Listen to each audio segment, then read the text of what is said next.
ambivalent. She's very fiery. Let's check the betting. Admire Ratke. Pat, still favourite? Yes, it is, Bruce. $5.55. The minute we spoke and we talked about those odds earlier, the $6 was finally knocked off by the punters here. $5.50. Admire Ratke is your favourite. The others that we've mentioned are all around about that $7.50, $8 mark. But Admire Ratke, it looks at this stage, 20 minutes out, to be your race favourite. The favourite one last year, he was at $7 Fiorente. They've got a pretty reasonable record. They have little fits and spurts. Lucia Valentina down there and Sign Off amongst the betting. Protectionist, Mutual Regard is shortish, and Faulkner's the other one. So really 5 main ones, and I guess Mutual Regard's number 6. So this is the moment, if you're a handler, Richard, you just want your horse to be taking it in without getting too excited. And there's Admire Ratke. You'll be the first horse down into the tunnel. That tunnel goes underneath the crowd and then emerges about 100 metres from the mounting yard. They walk through the crowd for a little bit and then into the yard. Because a lot of mounting yards are at the back of the grandstands around the world. I know Epsom is and Japan is, and Randwick, Royal Randwick is now as well, isn't it? This is a little different, right in front of the main stands, isn't it? Yes, it's a lovely spot. And the nerves, the strappers, they live and breathe these horses, and their hearts will be thumping right now because their job is almost done. When the horse goes out on the track, their job is done. And this is planned for a year, this moment, isn't it? I mean, from the moment this race is run and won, people are thinking about preparing a horse for the Emirates Melbourne Cup. And for many trainers, they're thinking about this race years out. They're preparing a 3-year-old to come forward as a 4-year-old or perhaps a 5-year-old for this race. Francesco, I'm coming down to you. Is my ambivalent already there? Yes, she is. So she's just walking around behind a pony in the mounting yard. She's arrived a good few minutes before all the others. Now, she is a feisty filly. She doesn't like hanging around. She wants to get on with the job. So her 2 handlers are just trying to do everything they can to keep her as quiet as possible. I wonder she might go out of the mounting yard before the others get here. We'll have to wait and see. But the important thing with her is she is a talented filly. Her form in Europe is very good. So if she keeps the lid on everything here, if she settles, she's got a chance. The irony, Francesca, is that they sort of want her to be a little bit naughty, don't they? Well, that's what she's like. They say if she's not like this, they get a bit worried. But, you know, she's not actually sweating up, which is a key thing for me. She's just really wanting to get on with it. So there you are, my ambivalent, the cracking mare, Roger Varian, his first runner, Andrea Anzeni, to ride his first Melbourne Cup. She's got some terrific form in Dubai and also at Epsom this year against some of the best. So let's go back now to Admire Ratke. You're about to see your selection, Francesca. The Caulfield Cup, Melbourne Cup, it's been done 11 times. Can a Japanese horse do it? Well, here he is. We know how strong the Japanese stayers are. I'm interested to see him in the mounting yard because they say he can put one very bad run in after a very good one. So I have to see if he's on or off today. But looking at him here, he's coming into the mounting yard in supreme condition. You know, he's going to have to defy history today. Very hard to do the Caulfield Cup, Melbourne Cup double. Very hard to carry the top weight. But for me, he's given not very much of a penalty. I think he is a superior stayer, and he's got a very good chance. Still shopping very well at the $6 fix because Admire Ratke is your race favourite at $5.55. Simon, can Faulkner become the first horse to win the Melbourne Cup a year after winning a Caulfield Cup? Well, I do. I think he can, Bruce, because he's drawn a beautiful barrier this year. Look, he ran in the race last year after winning a Caulfield Cup, and he was mighty game. Things didn't go right. He got too far out of his ground. He was very wide on that occasion. He draws a better barrier this year. His run in the Cox Plate last start was outstanding. He just got beat ahead by a world champ in Adelaide. He's trained to the minute here, and he looks an absolute pitcher. This is what you get from a natural athlete and a horse that just knows what it's all about on race day. I think he's the one to beat. Taking no risks with Faulkner. Opened at $8. That's where Faulkner remains, $8. Well, what about this warrior, Francesca? A CV to die for. A couple of seconds here, a second in the World Cup, a third in a Tenno show. Red Cato back for a 4th time. He's an old legend, isn't he? Yes, 3 attempts in the Melbourne Cup, second twice. Robin and Steve, who look after him here, he's their baby, and they say that at Werribee he's in absolutely flying form. Yes, his form in Europe might not be that good, but when he comes to Australia, he loves it, and he will be giving his absolute all. So from that warrior who's had a lot of racing all around the world to sort of the new guy, Simon, the horse with the least number of starts, the least amount of prize money, and yet he's one of the favourites, Protectionist. Yeah, he's the German champ. He won the Kergley over 3,000 metres. He's got no problems in running the 32. I loved his run in the Herbert Power last start at Caulfield, where he got back, he got an interrupted run, but he was powerful to the line. He's got a nice weight. He's got a beautiful barrier in the middle of the field this year, so he's going to get a nice run. Now let's have a good look at him. He's sweating up a little bit along the flanks there. His eyes are bulging out of his head. There's a lot of stop-starting going on in this mounting yard with the big 22-horse field, but he's still relaxed. He's not getting above himself. He looks quite well. Plenty of the big punters want to tip Protectionist. $8 out to $8.50. What you're seeing on the tote is pretty much matching. So well in commission, Protectionist. Richard Sizemore has won a Group 1. He won an important race in England before he came here, but he was a long way back in the Caulfield Cup. He won the Jeffrey Freer and won it nicely, and it's always a good lead-up race for this sort of race, the Melbourne Cup. He's a 7-year-old from Ireland. The biggest risk with him is that he hasn't won at 3,200 metres or beyond. He's had a couple of goes, and he has failed a couple of times. He's won at 2,700 metres. They've trained him for this race, so this might be his maiden 3,200-metre win if he can do it. Simon, this horse, Janub, ran 9th on Melbourne Cup Day in a lesser race, and since then he's won 6 races. He is a bit of a winner, and he's won the Metropolitan. And Bruce, this is what you want to see in a staying horse getting ready for the Melbourne Cup 3,200 metres when they get into the mounting yard. Cool, calm, smooth Janub. That's what he is. Look, I thought he was fantastic with 58 kilos, winning over 2,400 metres in the Group 1 Metrop. Caulfield Cup was a stop-start race. He had to do a little bit of work going out of the straight the first time, but he was strong on the line, like Flemington would suit him when he got into the Melbourne Cup. Oh, he looks fantastic. I think he's a great roughie. Can Royal Diamond turn back the clock? Because 2 years ago, Francesca, with that Ebor and St Ledger form in Ireland, that was good enough. I don't know about this year. Well, I wouldn't knock his form this year. He's come second twice to a very good horse called Leading Light.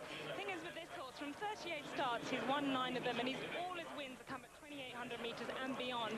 And I think the pace is going to be on here, and if it becomes a test of stamina, this horse's real resiliency could come into it. He's quite an old-fashioned staying type. He's got the crossover nose around there. He has been clipped just to help keep him cool, I don't know, he's a bit of a roughie, but you can't rule him out. Well, what about Gatewood? You know him well. He's won at Ascot, Goodwood and Deauville this year, and he's been a model of consistency. We thought we'd seen the back of him 2 years ago. I know. Well, John Gosden, his trainer in England, has done a remarkable job at getting him back, and in 6 starts this year, never out of the first 2. He's a horse that will give his all. He's bred to get this distance. Again, he has not got a very good barrier, so jockey William Buick, who we saw to good effect earlier today, is going to have to plot a very good course. He's going to have to be at his best. He would have liked a bit of rain, but he hasn't got it, but he's got a chance. Mutual Regard, Francesca, another one for Johnny Murtagh, like Royal Diamond, in cracking form this year, an emerging stayer out of England and Ireland. Yes, and their whispers have been going around about him because he's been crunched in the betting. I think they've been very happy with him out at Werribee. Again, a very consistent horse, and when he won the E-Boy, it was a strong staying performance. He hit the front early and just grounded out.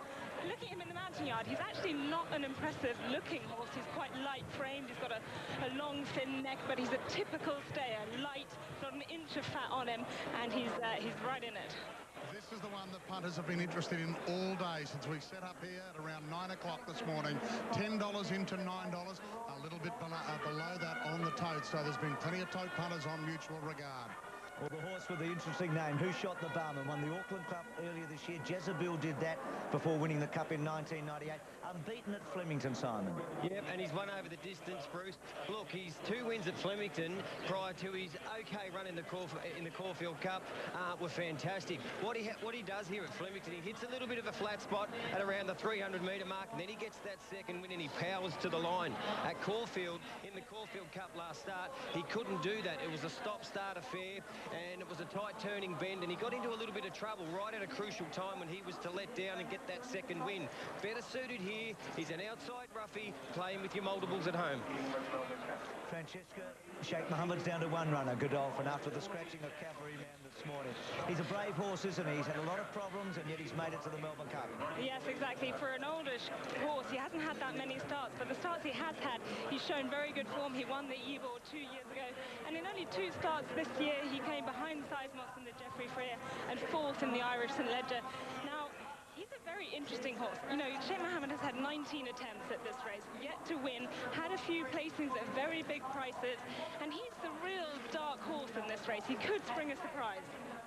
Now, my ambivalent was in there early, and I believe she has gone out onto the track. So, Simon, let's come to precedence. He's set something here because he's the first horse that bar has had to run in 4 Melbourne Cups. Bart's had now an 89th starter in the Cup. And it's a credit to the Cummings team, and Costa is a strapper. He looks absolutely fantastic. Now, he's dappled up nicely. Look, he did get galloped on last start in the Moonee Valley Cup, and that was on his this hind quarter. We call it the offside hind. And as I move back, you'll see the camera get in, and he's just got that white line down there. He's recovered quite well from that. You're hoping he can run in the top 10, or maybe give Bart and James a fleeting moment and hit the front at some stage, but they're hoping.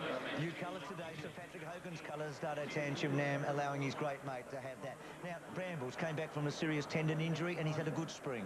He sure has. He ran the race of his life in the Caulfield Cup. He ran 4th. He wasn't beaten very far, only just over a length. And then he went round in the McKinnon Stakes on Saturday here at Flemington. It was just an average run there, but he wasn't expected to do more. He's a solid stayer.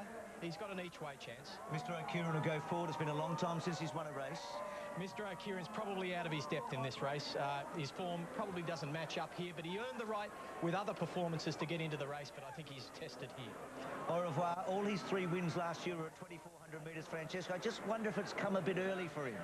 Well, yes, he is still quite a young horse, quite unexposed still, but his form in France has been at the very highest level, and I like that he's had a run here in Australia. In the Moonee Valley Cup, he led all the way. Had the blinkers on that day, which lit him up probably a bit too much, and he didn't quite get home. Blinkers off today are going to help him get the distance, but Glyn Schofield's going to have to be at his very best to plot a course from barrier 21. Well, Ladari's won 2 out of his 14 Australian starts. He's had a solid spring, 6th in the Caulfield Cup. A decent run. He's been running well at weight for age, which is always a good sign when dropping back into a handicap here. Ran 6th in the Caulfield Cup, beaten 2.2 lengths there. That was one of his best efforts at 2,400 metres. Distance is the worry with him, but he's been trained perfectly here by Peter Moody. Opinion has 2 very good runs in the last 12 months, 2nd in the Sydney Cup and 2nd in the Metropolitan. One of Chris Waller's runners here, Opinion, was probably in better form during the autumn. However, the run in the Metropolitan in fast time behind Janoob was very good. He's a little tested at the class here. Araldo comes back to Flemington for the first time since he ran 3rd in the Lexus last year. I think the big track suits him. Araldo, one of the lightweight chances here for sure. He got home strongly in the Caulfield Cup. He seems to get better the longer they go. I reckon this horse has got an each-way chance, and you should have him in your multiples. Well, Simon, if you're a 4-year-old man, you win the Turnbull and you run a great race in the Caulfield Cup, you're normally right there in the Melbourne Cup. What about Lucia Valentina? Well, let's ask Karen McAvoy. Drawn a beautiful gate. Her form couldn't be better. Can she run the 32? Look, I'm very confident she will, Simon. You know, really happy with the gate. She's pleased us in her work since. She's been really sharp both times at Sandown, so you know she's handling herself well here before the race, and yeah, I can't wait for the barriers to open. Good luck, Karen. Gee, that's a good sign, isn't it? Sorry, Bruce, 7 minutes out. Lucia Valentina 7 to 750. Lucia Valentina likely second favourite in the race behind the 1. Thank you, Paddy. Well, Unchained My Heart, she's got the quirky stat. She's had 2 starts at 2 miles at Flemington for 2 wins. No other horse in the race can boast that. That is true, but they were very much lower class than this, and I think she's sadly tested at the class here. They'll be too good for her. And Simon, we're looking at sign-off now for the Magic Man, Joe Moreira and Darren Weir, the top trainer in Victoria. Oh, he's trained right up for this too. He's backed up beautifully after Saturday's win in the Lexus on Derby Day. He's on his toes in this big crowd, but he's going to run the race of his life. He will be the top 3 for mine. So the 22 horses almost all onto the track to Glenn Munsey from tab.com.au. Muns. Well, Bruce, Admire Acti will run favourite in the 2014 Emirates Cup. The top 5 have been the top 5 horses since the barrier draw on Saturday night. The only thing they've done behind Admire Acti is chop and change position, but the Japanese horse, looking to complete the double, will run favourite in the Cup.